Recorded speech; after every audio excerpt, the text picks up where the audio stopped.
Pensando em montar teu PCzão e tem se perguntado entre 8500, 8600 e 5600 GT, qual a melhor opção? Vale a pena pagar mais caro para ir para o M5? Vale a pena ficar no M4 e se manter na plataforma mais custo-benefício dos últimos anos? Ou quem sabe investir um pouco mais e pegar aí já um AM5? Separei esses três processadores para a gente analisar, afinal são os mais procurados entre as duas plataformas. E aí, qual deles é o melhor? Então, gostar do conteúdo, já se inscreve aqui no canal, deixa aquele like. Estou pretendendo trazer uma série de vídeos aí comparando três processadores aí dos mais pedidos e vou abrir uma enquete lá no nosso grupo do Telegram para você participar e dar teu voto. Então, já se inscreve lá também, todos os links aqui na descrição. Sem mais enrolação, bora aí para a análise aí desses três processadores para a gente entender qual a melhor opção para você. Então, pessoal, cá estamos aqui no site da AMD, tá? Com as especificações de cada um dos nossos candidatos. Ryzen 5 8500G, Ryzen 5 8600G e também o Ryzen 5 5600 GT, tá? Tem diferença aqui na apresentação, né? Afinal, o 5600 GT já não está mais no foco, né, da distribuição da AMD. Hoje eles estão aí focando nos Ryzen 7, 8 e 9000, que são do socket AM5. No entanto, né, a gente ainda encontra as informações aqui sobre os modelos AM4. Bom, começando pelo AM4, né, Ryzen 5 5600 GT, ele é uma atualização do Ryzen 5 5600G, né? Você tem aqui o final GT. Isso significa aqui que esse processador ele passou por uma revisão, tá? Com o processo aí, com o passar do tempo, os Ryzen M4 da linha 5000 estão no mercado aí desde 2021 e a AMD vem aprimorando o processo de fabricação deles. Nesse caso aqui, permitiu que o 5600G tivesse um aumento aqui de 200 MHz, que parece pouco, mas em jogos isso dá uma grande diferença. Lembrando também que os processadores hoje eles estão mais ou menos na mesma faixa de preço, então sempre aí que existe um upgrade, um refinamento, é bem-vindo. Então ele mantém todas as tecnologias do Ryzen 5 600G, né, sendo aí um Zen 3 de 6 núcleos e 12 threads, né, com um turbo máximo de 4.6 GHz, cache L3 de 16 MB e contando aqui também com o gráfico integrado, né? No caso aqui seria a Vega 7 até 1900 MHz, né? PCI Express 3.0, né? Máximo de memória 128 GB e frequências aqui de 3200 MHz, tá? Lembrando também que se você utilizar 4 módulos de memória aqui, né, dependendo de ser dual rank ou single rank, diferença aqui, né, de dual para single é se você tem módulos nos dois lados do pente de memória, tá? Isso também influencia aqui com relação ao suporte dado pela AMD. No caso aqui, eles contam com 3200 MHz, mas a gente sabe que os Ryzen M4, principalmente os processadores com final G, conseguem ali 3600, às vezes até 4000 MHz, dependendo da qualidade dos módulos de memória, consegue aí frequências mais altas, tá? Mas esse é o suportado oficialmente aí pela AMD. Agora analisando aqui os seus concorrentes, né, o 8500G, que já é um processador que está numa plataforma mais nova, né, nós estamos no socket AM5, pertence aí pela série 8000.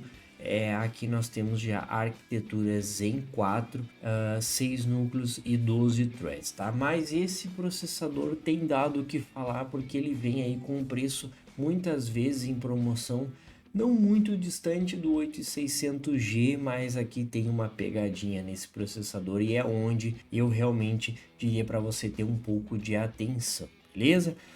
Ele é realmente um 6 núcleos 12 threads, no entanto nós temos aqui um processador híbrido, nós temos duas tecnologias no mesmo processador, né? Diferente do 5600 GT, que é Zen 3 em todos os núcleos, aqui nós temos dois núcleos Zen 4 e dois núcleos Zen 4C, né? Para explicar um pouquinho melhor para vocês, tá?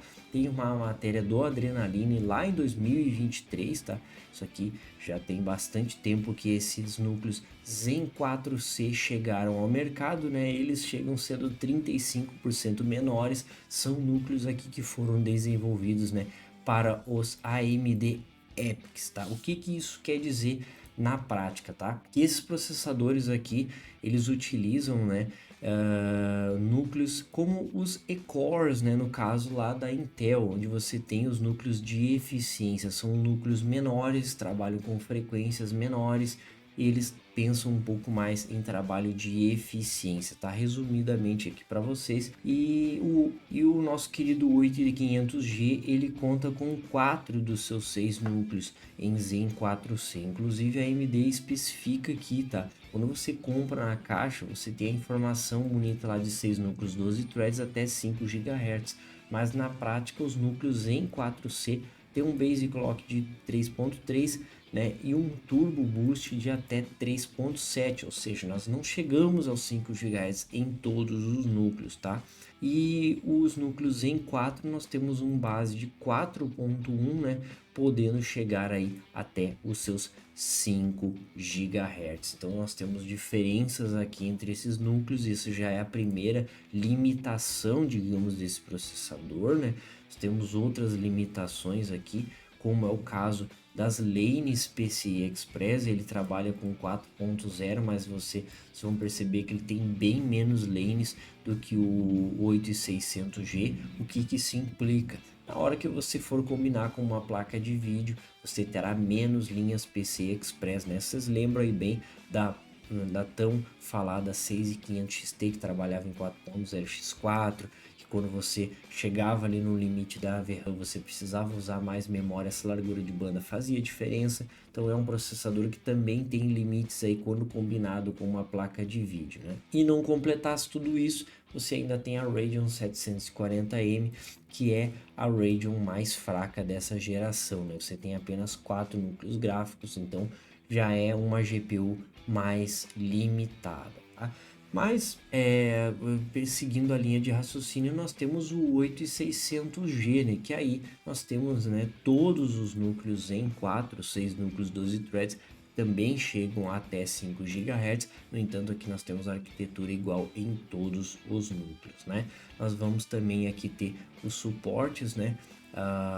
As mesmas tecnologias. Nós temos mais lanes PCI Express em 4.0 também, e nós também temos aqui a Radeon 760M com o dobro de núcleos gráficos, que vai trazer aí ainda mais performance.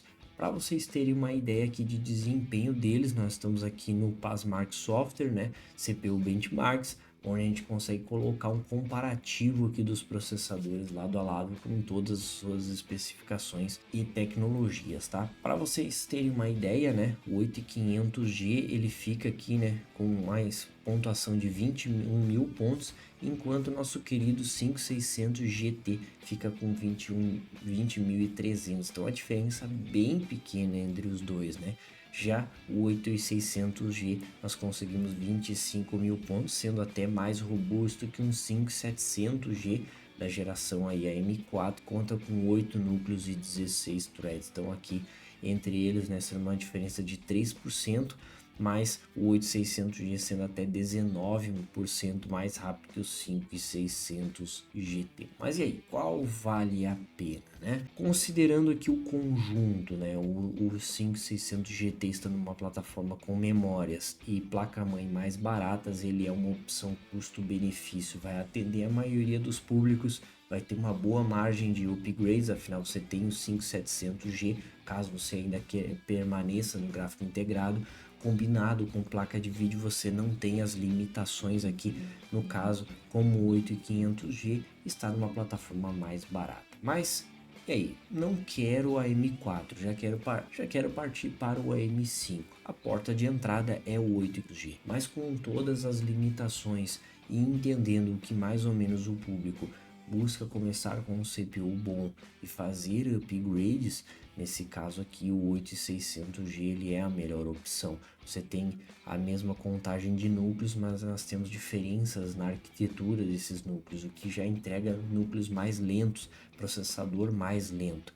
Combinando com uma placa de vídeo, nós temos menos lanes PCI Express no 8500, o que dificulta lá na hora do upgrade, né? E você já tem uma GPU aí bem mais lenta com relação ao do 8600G. Então eu diria que quem pretende pegar um CPU com a mesma proposta dos AM4, que é ficar com gráfico integrado e ter um CPU robusto, porém já estando numa arquitetura mais nova que é o M5, o 8600G é a melhor opção. O 8500G ele se encaixaria naquela proposta de que eu vou montar um setup de escritório, vou montar um setup de dia a dia, não penso em fazer upgrades para placa de vídeo, mas eu quero o AM5 mais em conta que entregue pelo menos um gráfico integrado. E aí o 8500G acaba encaixando. Na verdade, não é que seja um processador ruim, você vê que ele tem um desempenho até superior ao 5600 GT.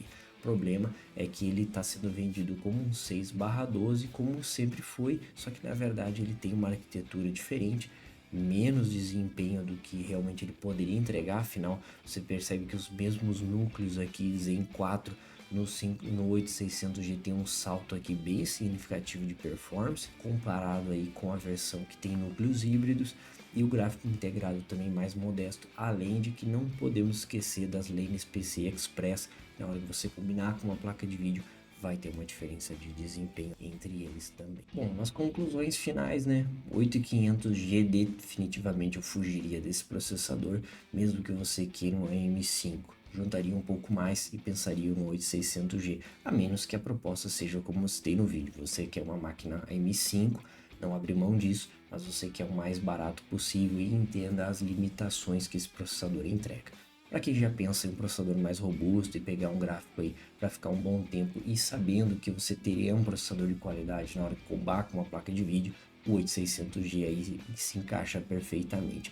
Mas para quem quer os dois mundos, quer um processador para bons upgrades, mas além disso quer um processador mais barato, o 5600 GT acaba se encaixando, afinal ainda há upgrades para ele ainda combinado com uma placa de vídeo terá um desempenho muito honesto. Então espero ter ajudado todos aí. Curtiu, se inscreva, deixa o like, se ficar com dúvida comenta. Também não esqueça do Telegram, lá onde eu farei uma enquete dos próximos processadores que a gente vai analisar. Também traremos aí outros vídeos a respeito. Já se inscreve lá para você acompanhar. Abraço a todos e até mais.